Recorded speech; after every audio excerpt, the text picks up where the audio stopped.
Recording ਸ਼ੁਰੂ। ਇਹਦੇ ਕੋਲ ਕੀ ਨਹੀਂ ਚੱਲ ਹੁਣ ਕੰਮ ਲਾ ਸੀ।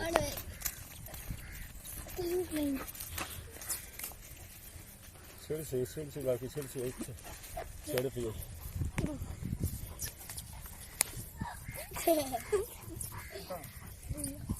ਅੱਗੋਂ ਪਿੱਛੇ ਮਾੜਾ ਜਿਹਾ ਆਸਰਾ ਕੀਤਾ। ਧੱਕਾ ਕਰ ਇਹਨੇ ਕੋਲ ਕੋਈ ਖਰੀਦਦਾ ਵੀ ਉਹ ਧੱਕਾ ਨਹੀਂ ਕਰਦਾ। ਤੁਸੀਂ ਦੇਖ ਲਓ ਪਿੱਛੇ ਧੱਕੇ ਵੇਖ ਕੇ ਦਾ ਪਿੱਛੇ ਮਾੜਾ ਜਿਹਾ ਧੱਕਾ ਦੁੱਕਾ ਦੇ। ਹੱਥ ਨਾ ਕੀਤਾ ਕਰ ਅਸਲ ਜਿਵੇਂ ਤੁਹਾਨੂੰ ਹੁਣ ਦੇਖ ਚੱਲ ਬਸ ਆਸਰੀ ਹੈਗਾ ਚੱਲ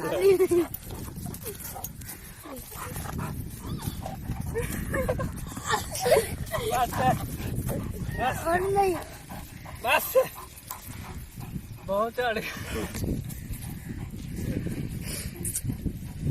ਛੱਡ ਦੇ।